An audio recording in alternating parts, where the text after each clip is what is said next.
বহু দিনৰ মূৰত নান্দনিক দৃশ্য পাই আহিছোঁ। আমি আহি আহি গাঁও পালোহি। গাঁৱত এয়া এটা পৰিৱেশ। আজি গৰু বিহুৰ দিনা। এই গৰু বিহুৰ দিনাখন খুব সৰুকালতে মনত পৰি গ'ল। আচলতে আমি গৰু বিহুটো নাপাওঁ, অনুপস্থিত থাকোঁ। আজি আহোঁহে মানে আমি গুৱাহাটীৰ পৰা। গৰু বিহুৰ দিনাখন ৰাতিপুৱালৈও শুই থকা হয় অলপ সময়।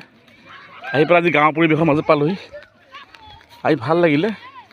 কিন্তু আজি গৰু বিহুৰ দিনাই লাও খা বেঙেনা খা দিনে দিনে বাঢ়ি যা। আমাৰ কিন্তু মহিলাসকলে বেছি আগ্ৰহী দেখোন চাওকচোন। কিন্তু নদী নাই, নদী একেবাৰে নাই। ইয়াত দুটামান পুখুৰী আছে।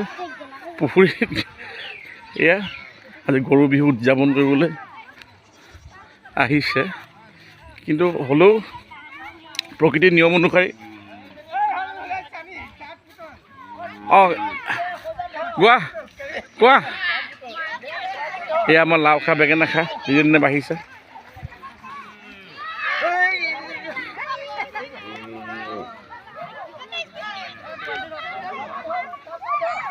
আমাৰ ৰঙো আহিছে গুৱাহাটী পৰিষদ। ৰং হাই কোৱা, হেপী বিহু, হেপী বিহু কৈ দিয়া।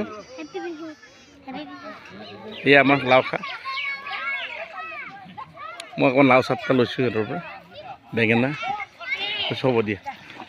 এয়া আমাৰ উদযাপনৰ গৰু বিহু।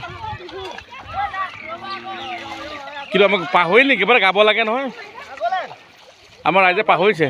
অঁ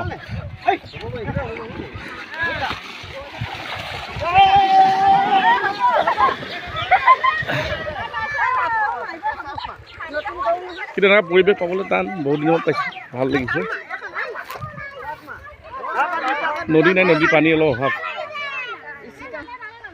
সকলোৰে ৰাইজৰ উপস্থিত, ৰাইজ আহিবহে মানে। আগতে আমি ৰাতিপুৱা 6টা বজাৰ পৰা সেই ভোগদৈ বুলি এখন জেগা আছে, ভোগদৈ নদী, ভোগদৈ নদী যাওঁ।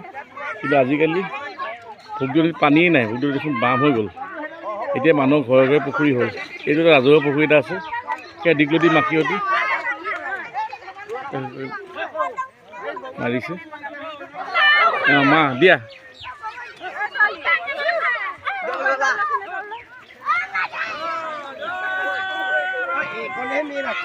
হয় ধনী জয় জয় ৰামবোলা।